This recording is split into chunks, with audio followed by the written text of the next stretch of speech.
Welcome to Funny Stories to Tell in the Dark. Hilarity by your favorite three. I'm Brandon. I'm Will. I'm Troy. And this is Funny Stories to Tell in the Dark. This is our very first podcast by the Three Musketeers. As you may have guessed, this is Will, Troy, and Brandon. And what are we going to be talking about today, Troy? Today we're going to talk about the animated films of the summer of 2021 so far. Yeah, and there's definitely been quite a few big ones. Yep. Most of them, actually, I realized, two of them are going to be on street. Two of them are on Netflix, the other two are on Disney+. Yeah, that's true. Huh? Well, should we go in order? Yeah, let's go in order. Well, what are the movies we're covering today? Well, we have The Mitchells vs. the Machines, Raya and the Last Dragon, Luca, and Wish Dragon. Nice. Two of those, they actually have a lot in common. Two of them have a dragon, and the other two have Maya Rudolph in them. Oh, yeah, that's true. Alright, so I guess let's start with Mitchells vs. the Machines, and unfortunately Troy's kind of in the outlier here, because for as big as it was in the animation community, Brandon and I kind of didn't really care for it. Yeah, for how much hype I heard about it, it was a bit of a letdown. I guess for me, some of the jokes didn't quite land, but don't get me wrong, the animation was quite beautiful. Yeah. I'm gonna second Brandon there. The animation was easily the best part. There were a few good moments as far as family wise, but I thought most of the jokes were more annoying than anything. I know someone commented on that this movie perfectly understands Gen Z humor, and I'm not sure that's a good thing because it just, a lot of the jokes were just kind of fiercely annoying and or random. Mm-hmm. Very outdated jokes. Yeah, me, I had been anticipating this film since last year, March 2020, when the trailer came out. It looked awesome. That's when it was still called Connected. Yep, it was called Connected.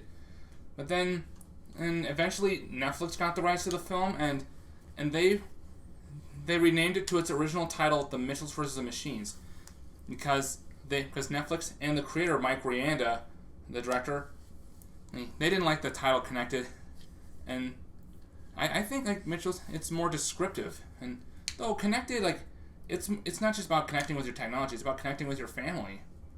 But yeah, either one's good, whichever one you want to call it. Yeah, Troy, do you want to talk about how much you liked it, since Brandon and I were kind of Debbie Downers? Yeah. Don't worry. I'll balance out the negativity with positivity. I love the cast. Everyone did a great job. Danny McBride, the already mentioned Maya Rudolph, Abby Jacobson, Olivia Colman, Eric Andre, even the director, or Mike Rianda. And of course, the animation was amazing. There were some shots that looked like a painting, like painterly. It looked like legit 2D animation. And yeah, it tried everything to look like 2D. There was some motion smears and multiples. You know what I'm talking about, guys? I think so. Yeah, although that does bring up another complaint I had with this movie, and this isn't the director's fault, but it was very distracting hearing this full-grown adult man come out of a 6-year-old child. Correct, yeah. I don't know if he was 6. Oh, well, very young. Yeah, not even a teenager yet. He, like Will said, he sounded like a grown man. Yeah, and I know, when I was, studying film, I always tried to put, myself in the movies, whether it just be a cameo or, an actual character. But I'd be lying if I said it wasn't, it was very odd. Just this kid going, "Hi, would you like to talk to me about dinosaurs?" he had a whole phone book full of names he was calling just to talk about dinosaurs. He just wanted someone to talk to about dinosaurs. So he had a whole phone book. Yeah. And probably gonna get his family's landline cut off for harassment. Yeah. That's a good one. And he also had some funny moments he's at this dino stop, and this girl and his next door neighbor Abby, voiced by Charlene Yee. She's like, "I'm Abby, your neighbor from home. Sorry, super into dinosaurs." And he shows him a pencil topper, and you can tell he has a crush on her. You want one? He's like, no, I died, you. It crashed into the wall. Yeah. Like, I feel like maybe it may have been a little weird hearing a grown man coming out of a kid's voice, but the way Mike Rianda did it was funny. Like, you know, like, it was really funny. I could go on, but Yeah, I guess, yeah, all I'll say is, like, as far as the ending goes, is that, the protagonist, what was her name? Katie. Yeah, Katie could be very unlikable at times. Like, you know, her dad was, like, he messed up, but he was trying to make up for it. And then, like, even in the Goofy movie, when Max is like, I don't want anything to do with my dad, he's like, you know, you can tell he still loves him. But the moment when she, you know, gives this speech to her dad and then leans over to her brother and was just like, I didn't mean any of that. That was more like just vicious than anything. Bro. Yeah. I guess maybe there was like, I figured that was like part of her arc. Like, she has to learn like her. I mean, she doesn't really get her comeuppance. She doesn't even really say sorry. She's just like... Yeah, there's not a lot of, like, redeemable qualities, so I don't know. And like, I think she like realized from she's like watching that home video, like when, you know, remember when she was a baby, you all seen it when she was a baby and her dad gives up living in that cabin he made, and like she realized how bad she screwed up. Like, yeah, I guess that's true. Yeah, I guess it's just it's a movie that prides itself in being very modern, but as someone who isn't like crazy about modern trends, I just don't think it was for me. That being said, I'm glad that we're getting more stylized CGI like that, because the traditional CGI style is getting very old very quickly. Agreed. I don't know about you, but I could go for some hand drawn. Like, Yeah. legit hand drawn, like with the Space Jam 2. Yeah. All right. Any closing thoughts, or should we move on to Raya? Yeah, I also like the fights, like when Linda Mitchell, played by Maya Rudolph, goes crazy and fights the robots. Yeah, that was pretty funny, to be fair. Like, I guess some of the humor was hit and miss. Like when the evil phone Pal lands in the glass of water, like it wasn't really the best time to include the screaming Gibbon monkey. Whoa, whoa, whoa, whoa! Like, I would have, like, you could just edit out the monkey, the screaming Gibbon monkey, and you could just focus on Pal's death, and that would have been nice. Yeah, I agree. I think the jokes about, like, the internet humor, those didn't really land. Some of the other jokes, just like regular jokes, were fine. But Yeah. but like yeah. I got a lot of laughs from this movie, but that's just me. I'm obviously in the minority on this podcast. Yeah. Well, if that's all, next that came out did Wish Dragon or Raya come out Raya. first? Yeah, so Raya and the Last Dragon.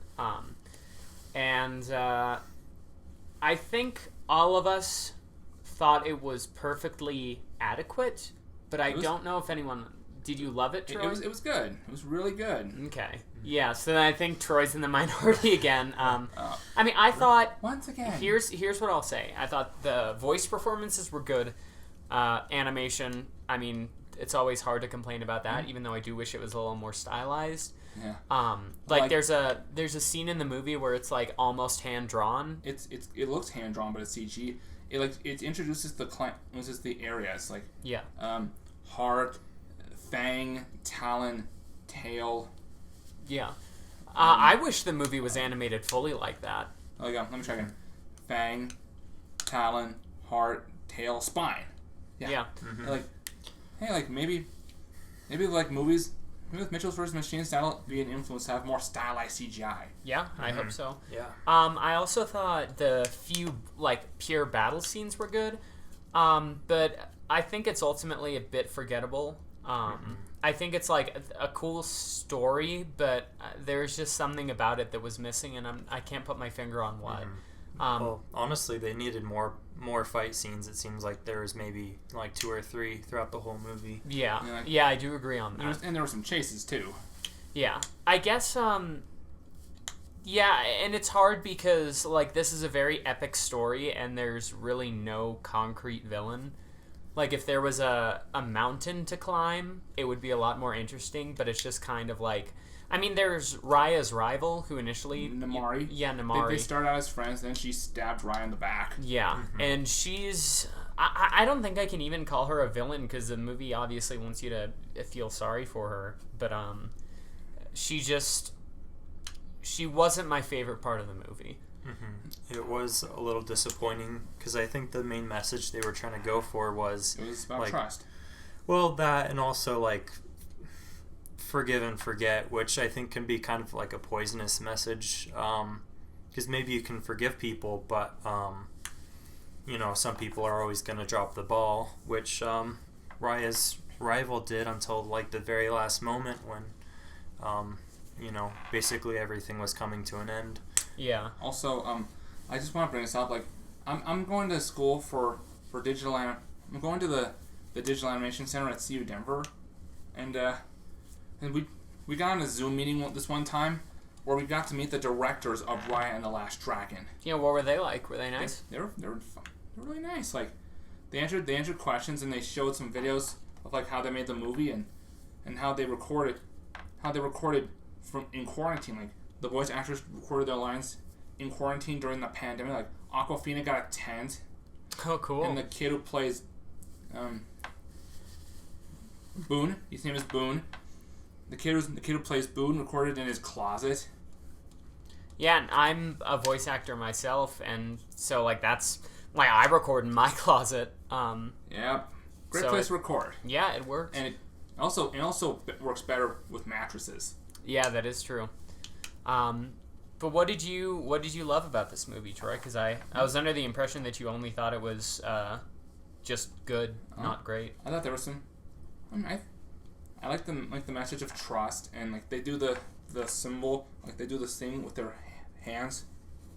I'm doing it right now. Like, Yeah, you can't see it because it's a podcast, but Yeah, it's like an O. like it's an O. Like they make an O with they make a circle with their hands, and you've seen the movie, you'll know what it is. And I like Sisu. It's like, you ever done like a group project, but then there's that one kid who didn't pitch in, but still ended up with the same grade. Yeah. And I like the world building, like the sort of Asian inspired culture of the different worlds.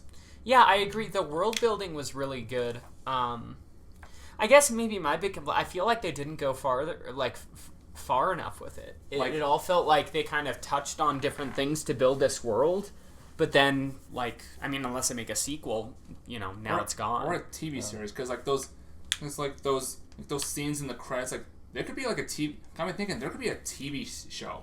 Yeah. Like, if they could do one if they're gonna make TV shows for Tangled, Big Hero 6, and those ones on Disney Plus, Prince and the Frog, Zootopia, Moana, and Baymax.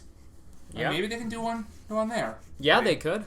I think it would work better as a TV show than a movie, to be honest, because I do agree with Will that there's just a lot of things they were trying to fit in there, but didn't really get enough time for any of them. Oh, and by the way, the voice actress of the baby, she's voiced by a 15-year-old, I think. Wow, that's funny. Yeah, I would not have known it, especially when she goes like ba ba ba ba or stuff like that. Yeah, Troy. Yep. Sounds like you after you don't get what you want. I could be mature about that. I don't go ba ba ba. But anyway, and yeah, I think I also like the music. Go on. Yeah, I was just gonna say a lot of people compare it to Avatar: The Last Airbender, which I just started watching that, and I can see why. And I can see some similarities, but I think this could have benefited from like some of the stuff that Avatar draws from. So like, really huge world building and like, the mountain to climb. Yep. That's kind of one of my biggest complaints with modern Disney movies is like we got all the twist villains and then people were like, hey, no more twist villains. They were like, fine, we just won't put villains in it. Yeah. And I feel like we haven't had like a really great Disney villain in it feels like eons. Like I want to see someone like Hades or Ursula, like someone with that amount of charisma. Oh yeah, definitely. And how's like the music? You know what I'm talking about? Literally no idea, Troy. Oh. Yes. Yeah, like I think that was a good touch. yeah. So okay, next up we have it came out before Luca, Wish Dragon. Yeah. And I think this time Oh, Brandon's in the Wait, minority. actually, before we move on to that, maybe there could be a crossover like Raya and the Last Airbender, or Yeah. Or With all those- Raya and the Last Wish Dragon. or just Raya and the. And moving on, we got Wish Dragon. Wish Dragon. And I think Brandon's in the minority because he didn't like this one, but Troy and I both liked it. Yeah. So A lot. This film gets a lot of comparisons to Disney's Aladdin, but yeah, I mean I can see why. It's very like Three Wishes. Three Wishes. Um, And we use this one to look rich to impress a girl he knows. yeah, But it's pretty. But I think it's pretty good on its own. yeah, It's a lot of. It's fun. yeah. I'd say like this isn't a mind blowing movie, but I do think it's a lot of fun. I also think the villain's cool. Because he's very simple. He's just, this guy who puts his hands in his pockets. He has he fights with nothing but his feet. That's true. It is a really good villain. That's unique. Yeah. And then, obviously, spoilers if you're watching this, but the scene where he takes his hands out of his pockets and the protagonist is just like, oh, well, I'm dead. Yeah, that was pretty funny. He's like, you're screwed when he takes out when the guy named Pockets takes out his hands. Yeah. Other than that, I really like the influence it drew from Chinese culture. Yeah, exactly. I couldn't think of the word. And I thought the animation was very nice. I thought. Yeah, it was very fun. And yeah, I thought the voice performances were good as well. The guy who plays the dragon, he almost kind of sounded like Johnny Depp, or I don't know, kind of got a Johnny Depp version. He wasn't Johnny Depp, but I know he's Harold from Harold and Kumar. Oh, really? Really. Wow. But Constance Wu was the mom. yeah. Brandon, you wanna give your 2 cents on this? Well, I basically agree with what you guys already said. But at the same time, there's not a lot I can remember about this movie. I didn't think there was anything that really stood out. I think maybe this movie, Raya and the Last Dragon, kind of couldn't figure out which direction it wanted to take. At first I thought maybe it would be focusing on the guy and the girl, but about halfway through the movie it maybe focused more on the villain or the girl's dad, or stuff like that. So I just couldn't really keep track of what I should be focusing on, and it just kind of pulled me out of the movie at some points. Oh wait, actually, real quick, I know. Back onto Raya. We remember there's this old lady in this one village. It would have been cool if she attacked them. Oh yeah, because the deal is there's the village elders, and one of them is an old lady. I think that's a really cool archetype, old people who just, kicked so much ass. Like the old lady from Madagascar. Yeah, exactly. That's actually a good example. But we just didn't see any of that, so. Maybe in the series? Or the sequel? If there is one, yeah. If there is one. If they greenlight it for Disney Plus. Mm-hmm. But back to Wish Dragon. Yeah. So, I think, actually, the main character's name is Din. Like Aladdin. But actually, also, the story of Aladdin kind of originates from China. Oh, is that true? Kind of, yeah. What do you mean, kind of? I think so. I think it was. Maybe it eventually went to Arabia, or. Better fact check this after. Yeah, you better go fact check. Maybe we'll put it in the description or something. Maybe, yeah. Don't be like Troy destroyed my childhood. Actually, I remember learning it from a Jumpstart game. Oh, really? Yeah, the story of China originated. The story of Aladdin originated. The story of China originated from what?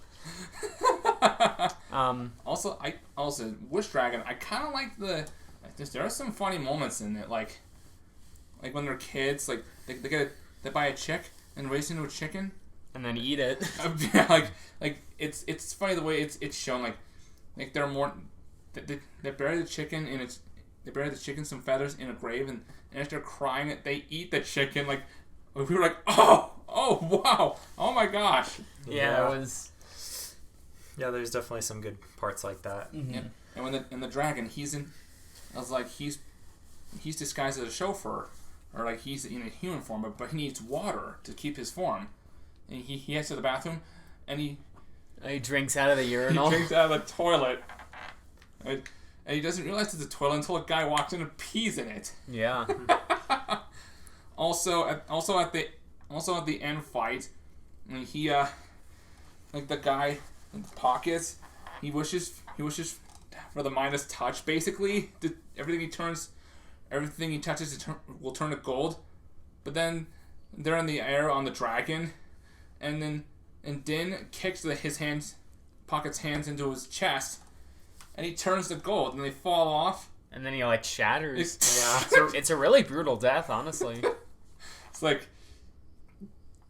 like, oh my gosh, like that's it's crazy. Yeah, parts like those were definitely memorable. Yeah, I like this. I like the character arc the dragon went through. Like, he has to learn, because like in his past life, he was an emperor. Like, and he was selfish, and when he went to heaven, he had to learn.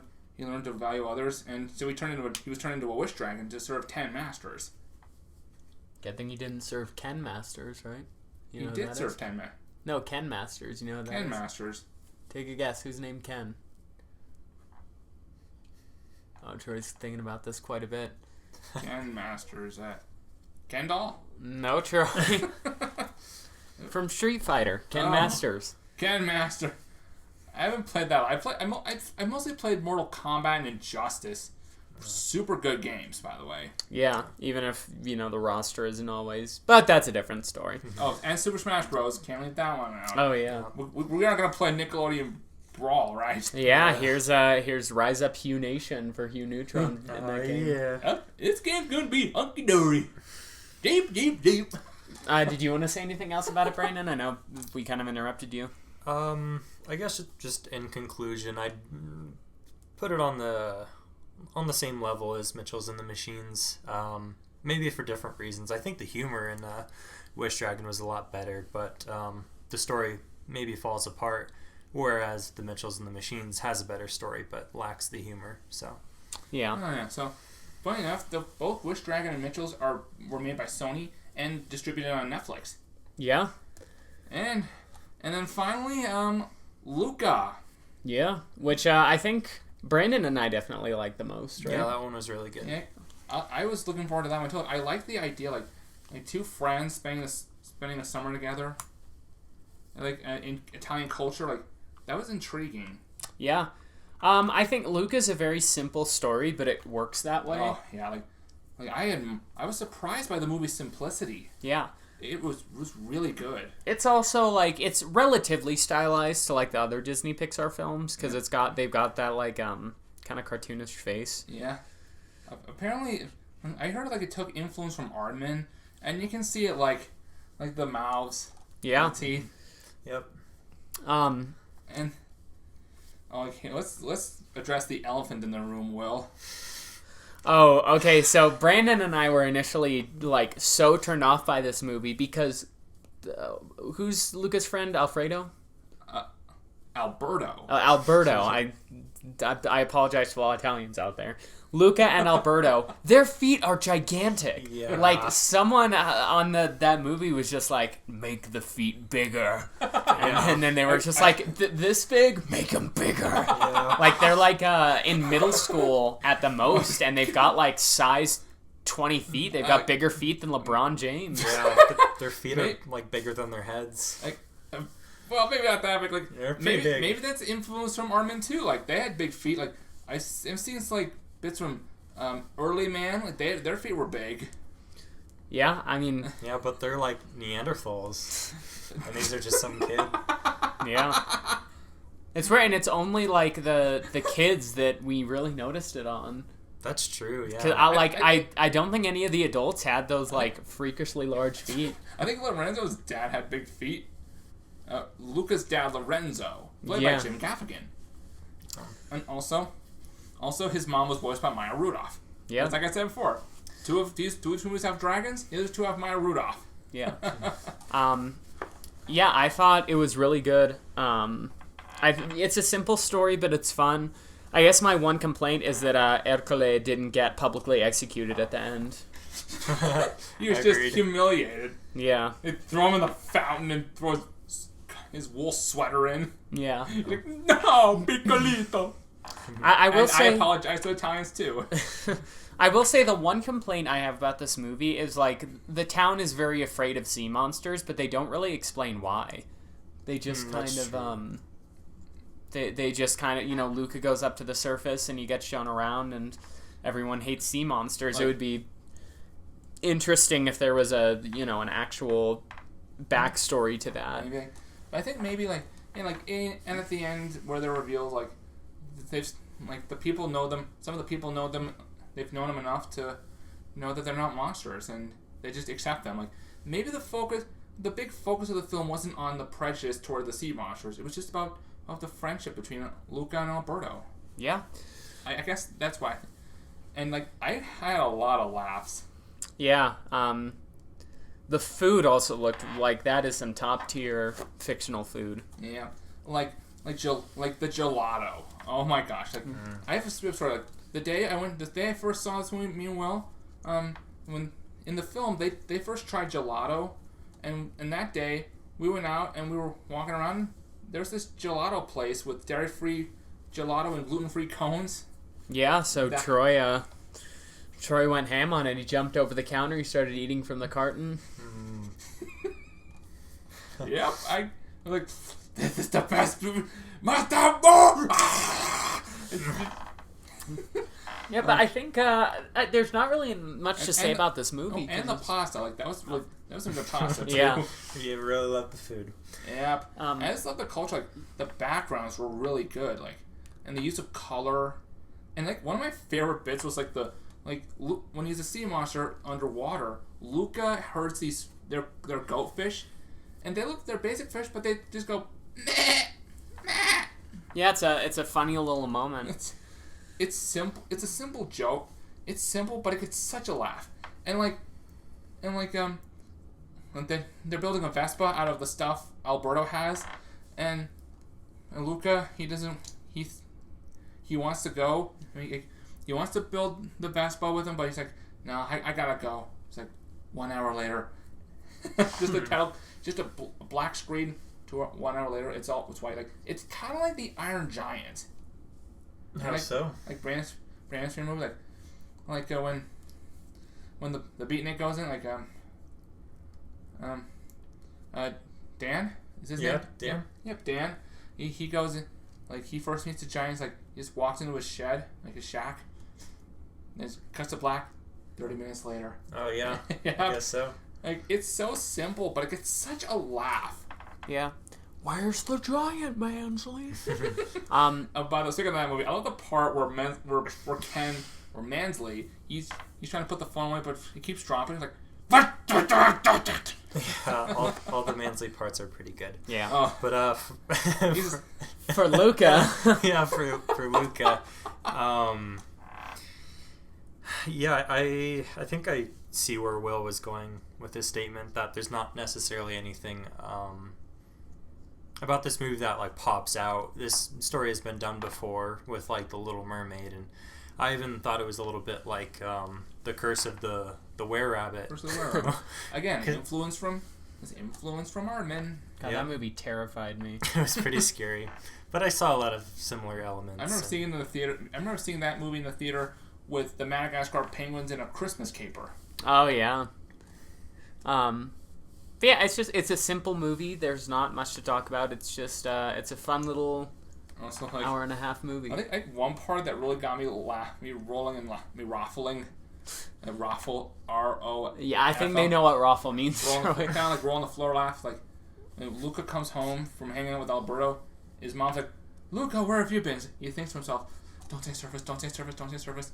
Surface. And I laughed so hard I just rolled around like I didn't realize, like he was just imagining what would happen if he said surface, but he didn't really say it. Yeah, Troy disturbed the neighbors. He was laughing so loud.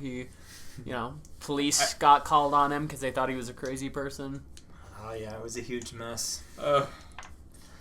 Oh boy. But yeah, I think that's I'll do you have something else? Also, I hear like the film took influence from like Studio Ghibli. Like sound like Kiki's Delivery Service. Like it's like a simple slice of life story with supernatural elements. Yeah. And also like the director Enrico Casarosa. I hope I'm saying that right. He also did the short La Luna before Brave. Like he also based it off his own childhood with his own friend Alberto. I think he appears in. He has a role in the film. Cool. And also, I like the kids. Well, I like the kids in the movie, like Luca, played by Jacob Tremblay. He did a good job, and Alberto. Yeah, I do like when like the mom and dad body all the kids. Oh yeah, when they like knocking them over and they're just like they're playing soccer or football near the fountain, and they kick the ball at the kids, and they land in the fountain. They're trying to get them wet, see if it's their son Luca, because when they're on land, they turn human, and when they're in the water, they're sea monsters. Like their head, like some of their heads are in the water. Like then he pulls their heads out, and then the mom legit lifts one up and chucks him in the fountain. yeah, she was a savage. Yeah, that was pretty funny. Boy, and I thought Maya Rudolph was a badass in the Mitchells versus Machines. versus the Machines. Yeah, but so what would you guys say is your ranks? Also From best to worst. Yeah. All right, so best is it goes Luca, Wish Dragons, Raya, and then Mitchell's is the worst in my opinion. How about you, Brandon? For me, I'd say Luca, Raya, and then maybe Wish Dragon, and then Mitchell's and the Machines. How about you, Troy? I'd say Wish Dragon. So from best to worst. From best to worst, like I think they're all really good. Like I just think there's some I like better. Until further notice, it's a tie between Luca and Mitchell's, and then Raya and Wish Dragon. All right. And also back onto Luca, like the first time he goes up to the surface, like Alberto just brings him up and he just rapidly transforms. Like I thought they'd spend a little more time on the transformation, but the focus was more on Luca first seeing the surface. Yeah. And that's one of my favorite moments because of the music and atmosphere. Yeah, it does really well. Dun, dun, dun, dun, dun, dun. Like, look it up on YouTube. It's Luca Phantom Tale. Look. All right, well, don't go telling them to like bootleg videos, Charlie. I mean, like the soundtrack. Just go look it up. Yeah. And then when he goes up again, that's when it focuses more on the transformation. Yeah. And so, what animated films are coming out either soon or in the next year that you're excited about, Troy? Well, I mean, for the kids, there's Paw Patrol. Oh yeah, there is. And then there's Encanto. Oh, that looks interesting. Yeah, they make some and Vivo on Netflix with Lin-Manuel Miranda. I have not seen the trailer for that. You should. It's another Sony film. Hotel Transylvania 4, minus Adam Sandler, by the way. That is such a weird... I mean, I know Adam Sandler had, disagreements with the director. But that's kind of like, having a John Wick movie and not having Keanu Reeves as John Wick. Yeah. Or like... Yeah. Oh, and Sing 2. Oh, the beginning of that trailer makes me want to gouge my eyes out. I hate that beginning. What do you want to me? What do you want to me? What is that supposed to be, like a lemur or something? That'd be a lemur or a mouse. Is it a lemur or a... It's a lemur. But yeah, it's pretty creepy, that's for sure. Yeah. What did you think I was going to say, Troy? Emu. Yeah. I was like, I don't like those commercials, by the way. Me and Brandon don't like them. Oh, speak for yourself, Troy. I love them. You said you didn't like them, Brandon. Don't spread propaganda about me. Brandon specifically told me he hates the Emu. He hates the Liberty Mutual commercial so much he got an ad blocker. Well, I love them now because I get to bother you with them. You're a sadist. All right. Well, any final thoughts, or should we call this very first podcast adjourned? Yep. Yeah, I think we're all done. It was a fun time. Yeah. And go check these movies out on Netflix and Disney Plus, and let me know in the comments what you think. Let us know in the comments what you think. Yeah, and No, also not just me. Let us know in the comments. Yeah, and also let us know in the comments what topic you'd like us to talk about next. Yeah. Oh. Sound good? Yeah, sounds good. Until then, I'm Will. I'm Braden. I'm Troy. And this has been Funny Stories to Tell in the Dark. Okay, now what were we gonna say? I was gonna say, and stay funny.